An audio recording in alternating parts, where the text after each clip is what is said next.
Ukraine Russia চলছে ভয়াবহ যুদ্ধ, বাখমুতের পতন হলে কি হবে জানালেন জেলেনস্কি। আরো বিস্তারিত জানিয়ে দিব। পরমাণু ভান্ডার 3 গুণ করবে চীন, দাবি আমেরিকার। ইউক্রেনের যুদ্ধরত সেনাদের দেখতে গেলেন রুশ প্রতিরক্ষা মন্ত্রী। এবার মিয়ানমারে কয়েক গ্রামে সেনাদের তাণ্ডব, নিহত 17। জেনিনে ইসরায়েল বাহিনীর অভিযানে 6 ফিলিস্তিনিকে হত্যা। যুক্তরাষ্ট্রের কাছে নিষিদ্ধ ক্লাস্টার বোমা চেয়েছে ইউক্রেন। এবার যুক্তরাষ্ট্রকে ভয়াবহ সতর্কতা জানালো চীন।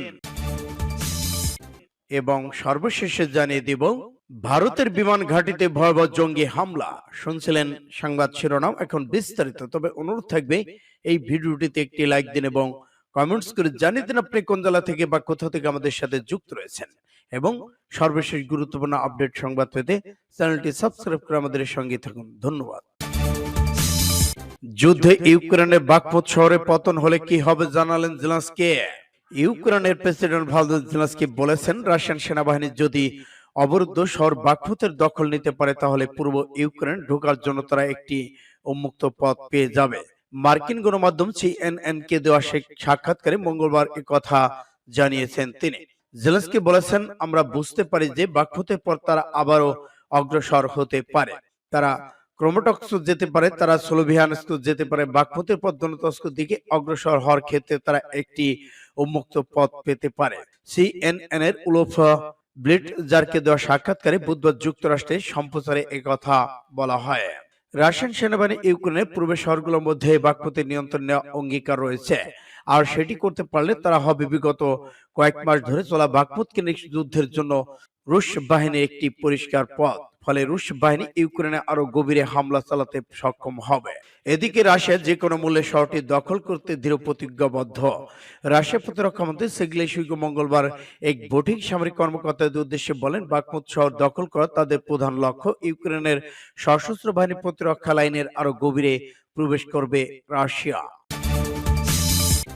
পরমাণু অস্ত্র ভান্ডার 3 গুণ করবে চীন, দাবি আমেরিকার। গতকাল আমেরিকার কংগ্রেসে পেশ করা একটি রিপোর্ট দেশটির প্রতিরক্ষা দপ্তর দাবি করেছে, গত বছর থেকে চীন নিজেদের প্রতিরক্ষা ব্যবস্থা আরো জোরদার করার পরিকল্পনা নিয়েছে। চীনের পিপলস লিবারেশন আর্মির দখলে আপাতত 400-র বেশি পরমাণু অস্ত্র রয়েছে। নিজেদের পরমাণু অস্ত্রের ভান্ডার এভাবে বাড়াতে থাকলে 2035 সালের মধ্যে চীনের প্রতিরক্ষা মন্ত্রণালয়ের কাছে আরো 1,500 গুণ পরমাণু অস্ত্র থাকবে, যা বর্তমানে 3 গুণ হবে। প্রতি বছরই আমেরিকার কংগ্রেসে চীনের প্রতিরক্ষা সংক্রান্ত একটি রিপোর্ট পেশ করে পেন্টাগন। সেখানে বলা হয়েছে 2020 সালে নিজেদের পরমাণু অস্ত্র কর্মসূচি নিয়ে বড় সিদ্ধান্ত নেই বেইজিং। সেই মতো গত বছর তাদের অস্ত্র কর্মসূচি ছবিটা পাল্টে যায়। পেন্টাগনের দাবি, বর্তমান দক্ষিণ চীন সাগরে পিপলস লিবারেশন আর্মি যে ধরনের ডুবোজাহাজ ব্যবহার করেছে তা দেখেই তাদের এ ধারণা সুদৃঢ় হয়েছে। ওই রিপোর্টের একটি অংশে দাবি করা হয়েছে, ভারত চীন সম্পর্কের মধ্যে আমেরিকাকে নাক গলাতে নিষেধ করেছে বেইজিং। বছর 2 আগে ভারত চীন সীমান্তে নিয়ন্ত্রণ রেখা বরাবর দুই দেশের মধ্যে যে উত্তেজনা বা সংঘর্ষের পরিস্থিতি তৈরি হয়েছিল, তাতে আমেরিকার শীর্ষ অধিকারদের হস্তক্ষেপ করতে বারণ করে দেয় চীনের শি জিনপিং সরকার। সূত্র পাস টুডে। ইউক্রেনের যুদ্ধরত সেনাদের দেখতে গেলেন রুশ প্রতিরক্ষা মন্ত্রী। রাশিয়ার প্রতিরক্ষা মন্ত্রী সের্গেই শুইগু ইউক্রেন যুদ্ধে নিযুক্ত রুশ সেনাদের সঙ্গে দেখা করেছেন। শনিবার ইউক্রেনে গিয়ে তিনি রুশ সেনাদের পদক প্রদান এবং জ্যেষ্ঠ সেনা কর্মকর্তাদের সঙ্গে বৈঠক করেছেন। রুশ প্রতিরক্ষা মন্ত্রণালয় প্রকাশিত বিবৃতির বরাদ্দে সিএনএন এর প্রতিবেদনের তথ্য জানানো হয়। বিবৃতিতে বলা হয়, প্রতিরক্ষা মন্ত্রী সের্গেই শুইগু ইউক্রেনের ভস্টক ফ্রোসের কমান্ডার পোস্ট পরিদর্শন করেছেন। এছাড়া রাশিয়ার প্রতিরক্ষা মন্ত্রণালয় প্রকাশিত একটি সংক্ষিপ্ত ভিডিওতে প্রতিরক্ষা মন্ত্রী শুইগু প্রথমে একটি হেলিকপ্টার এবং কিছু সময় পরে মারাত্মকভাবে ক্ষতিগ্রস্ত ভবনের পাশে দেখা যায়। তবে তাৎক্ষণিকভাবে ভিডিওটি প্রকাশ করা হয়নি। এদিকে ইউক্রেনের বাখমুত শহরের রাস্তায় রাস্তায় রাশিয়া ইউক্রেনের বাহিনীর মধ্যে তুমুল লড়াই চলছে। তবে রাশিয়া ইউক্রেনের পূর্বাঞ্চলের শহরটি নিয়ন্ত্রণ নেয়নি বলে জানিয়েছে উপমেয়র আলেকজান্ডার মার্চেনকো। মিয়ানমারে কয়েক গ্রামে সেনাদের তাণ্ডব, নিহত 17। মিয়ানমারে বেশ কয়েকটি গ্রামে তাণ্ডব চালিয়েছে সেনাবাহিনীর একটি সদস্য দল। এই সময় তারা ধর্ষণ, শিরশ্ছেদ সহ কমপক্ষে 17 জনকে হত্যা করেছে। দেশটির মধ্যাঞ্চল সাংঘাই অঞ্চলের নিয়ং ইং এবং টাইটাং নামক গ্রামে সেনাবাহিনী এর তাণ্ডব চালিয়েছে। মঙ্গলবার বিভিন্ন গণমাধ্যম প্রতিবেদনের তথ্য জানা গেছে।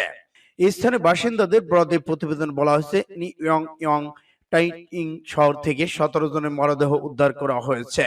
গত সপ্তাহে হামলায় জড়িত 90 জনের বেশি সৈন্যকে জড়িত ছিল। গত 23 ফেব্রুয়ারি 5টি হেলিকপ্টার করে এসব সৈন্যকে ওই এলাকায় আনা হয়।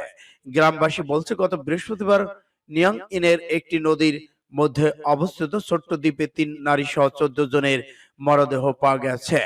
স্থানীয় প্রতিরোধ বাহিনীর 2 সদস্য সহ তার টাইয়ে আরো 3 জন পুরুষদের মরদেহ পাওয়া গেছে। ওই দুজনের মধ্যে একজনের মাথা কেটে ফেলা হয়েছিল বলেও জানানো হয়।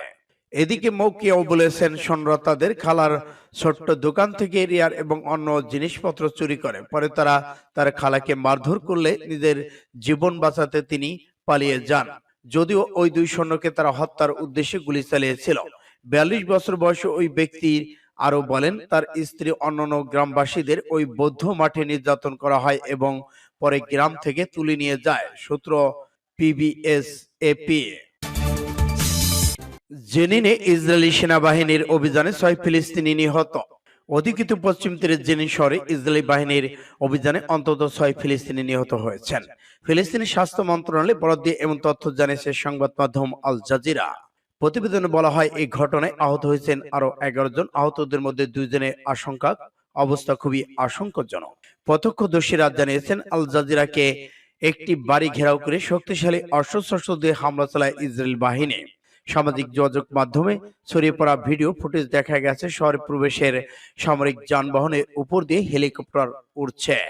এদিকে ইসরায়েল প্রতিরক্ষা কর্মকর্তাদের ভাষ্যমতে গত 26 ফেব্রুয়ারি যানজটের সুযোগ নিয়ে গাড়ির ভেতরে থাকা 2 ইহুদি ভাইকে গুলি করে হত্যা করেন এক ফিলিস্তিনি। জায়গাটিতে প্রায় ফিলিস্তিনি ও ইসরায়েলের মধ্যে সংঘর্ষের ঘটনা ঘটে। ওই ঘটনার পর থেকে ইসরায়েল সেনাবাহিনী তাদের অভিযান জোরদার করেছে। সূত্র ইন্ডিয়া টুডে। যুক্তরাষ্ট্রের কাছে নিষিদ্ধ ক্লাস্টার বোমা চেয়েছে ইউক্রেন। রুশ সেনাদের উপর নিক্ষেপ করার জন্য ইউক্রেন যুক্তরাষ্ট্রের কাছে নিষিদ্ধ ক্লাস্টার বোমা চেয়েছে বলে জানিয়েছেন 2 জন মার্কিন আইন প্রণেতা। মার্কিন প্রতিনিধি পরিষদের সশস্ত্র বাহিনী বিষয়ক কমিটির সদস্য জেসন স্ক্রুজ এবং অ্যাডাম স্মিথ বলেছেন কিয়েভে ক্লাস্টার বোমা সরবরাহ করতে হোয়াইট হাউসকে রাজি করানোর জন্য কংগ্রেসের সদস্যদের অনুরোধ জানিয়েছে ইউক্রেনের সরকার। বার্তা সংস্থা রয়টার্স বলেছে বুধবার এই খবর জানিয়েছে বলা হয়েছে ইউক্রেন সরকার ড্রোনের সাহায্যে রুশ বাহিনীকে ক্লাস্টার বোমা নিক্ষেপ করতে চায়। এছাড়া ইউক্রেন তার গোলাবারুদ ইউনিটের জন্য ইতিমধ্যে 150 মিলিয়ন ক্লাস্টার সেল দেওয়ার জন্য যুক্তরাষ্ট্রকে অনুরোধ করেছেন। মার্কিন 2 আইন প্রণেতা আরো বলেছেন ইউক্রেন যুক্তরাষ্ট্রের কাছে ড্রোন ব্যবহার করে আকাশ থেকে নিক্ষেপযোগ্য MKB-20 ক্লাস্টার বোমা চায়। তারা জানান গত মাসে তারা যখন মিউনিক নিরাপত্তার সম্মেলনে যোগ দিতে জার্মানিতে গিয়েছিলেন তখন ইউক্রেনের কর্মকর্তা এই ব্যাপারে হোয়াইট হাউসের অনুমোদন নিতে তাদের অনুরোধ জানিয়েছে। সূত্র পাস টুডে। যুক্তরাষ্ট্রকে সতর্ক করল চীন। যুক্তরাষ্ট্রের প্রতি সতর্কতা উচ্চারণ করে চীন বলেছে ওয়াশিংটনের দমন পীড়নের ভুল নীতি পরিবর্তন না হলে সংঘাতের ঝুঁকি রয়েছে। চীনের পররাষ্ট্রমন্ত্রী কিম গ্যাং মঙ্গলবার এই হুঁশিয়ারি উচ্চারণ করেছেন। বার্তা সংস্থা রয়টার্স জানিয়েছে চীনা কূটনৈতিক বলেছে বেইজিং এর প্রতি যুক্তরাষ্ট্রের সাম্প্রতিক ভুল নীতি পরিবর্তন করা উচিত, তা না হলে সংঘর্ষ সৃষ্টির ঝুঁকি রয়েছে। এই সময় ইউক্রেন ইস্যুতে কথা বলেন চীনের পররাষ্ট্রমন্ত্রী। ইউক্রেন ও রাশিয়ার মধ্যে চলমান সংঘাতের অবসান ঘটাতে বেইজিং এর আহ্বান পুনর্ব্যক্ত করেছেন তিনি। ব্রিটিশ সংবাদ মাধ্যমটি জানিয়েছে চীনের পার্লামেন্টের ন্যাশনাল পিপলস কংগ্রেসের বার্ষিক সম্মেলনে ফাঁকে আয়োজিত সংবাদ সম্মেলনে এসব কথা বলেন চীনা পররাষ্ট্রমন্ত্রী। কিং গ্যাং বলেছেন ন্যায্যতার ভিত্তিতে প্রতিযোগিতার পরিবর্তে চীনকে দমন ও নিয়ন্ত্রণ নীতি গ্রহণ করেছে যুক্তরাষ্ট্র। এমনকি চীন সম্পর্কে যুক্তরাষ্ট্রের ধারণা দৃষ্টিভঙ্গি গুরুত্বভাবে বিকৃত। প্রসঙ্গত দক্ষিণ চীন সাগর বাণিজ্য যুদ্ধ তার নিয়ে আগে সে থেকেই দুদেশের মধ্যে উত্তেজনা বিরাজ করছিল। সম্প্রতি কথিত গোয়েন্দা বেলুন ইস্যু সেই উত্তেজনার নতুন মাত্রা যোগ করেছে। সূত্র ইন্ডিয়া টুডে। ভারতে বিমান ঘাঁটিতে ভয়াবহ জঙ্গি হামলা, 15 ঘন্টার রুদ্ধশ্বাস অভিযান। ভারতের পাঞ্জাবের পাঠানকোট শেষ হলো 15 ঘন্টার রুদ্ধশ্বাস অভিযান। বিকেল 5টার পর থেকে জঙ্গিদের দিক থেকে আর কোনো গুলির শব্দ শোনা যায়নি। 5 জঙ্গি যারা এই হামলার ঘটনায় যুক্ত ছিল তাদের সবাইকে হত্যা করা হয়েছে বলে জানিয়েছে ভারতীয় কর্তৃপক্ষ। পাকিস্তান সীমান্তের কাছে ভারতীয় বিমান বাহিনীর এই ঘাঁটিতে একদল বন্দুকধারী হামলা চালালে অন্তত 8 জন নিহত হয়েছে। তাদের মধ্যে 3 জন সেনা সদস্য রয়েছে। খবর বিবিসি। ভারতীয় সময় ভোরে 3:30টার দিকে পাঠানকোট বিমান ঘাঁটিতে ভয়াবহ হামলা চালানো হয় এবং তাদের মোকাবেলায় সেনাবাহিনী কমান্ডো এবং হেলিকপ্টার মোতায়েন করা হয়েছে। ভারতীয় সামরিক কর্মকর্তারা জানান, ছিনতাই করা পুলিশের একটি গাড়ি এই আক্রমণে ব্যবহার করা হয়েছে এবং বন্দুকধারীরা ভারতীয় সেনাবাহিনীর পোশাক পরা ছিল। একজন ভারতীয় নিরাপত্তা কর্মকর্তা বলতে সংবাদ সংস্থা এএপি কে জানাচ্ছে, আক্রমণে ভারত শাসিত কাশ্মীরের জঙ্গিদের সম্পৃক্ততা থাকতে পারে। আমাদের বিশ্বাস তারা জৈশে মোহাম্মদ গ্রুপের সন্ত্রাসী, কর্মকর্তা এপি কে বলেছেন। কাশ্মীর ভিত্তিক এই সংগঠনকে পাকিস্তান সমর্থন করে বলে ভারত অভিযোগ করেছে।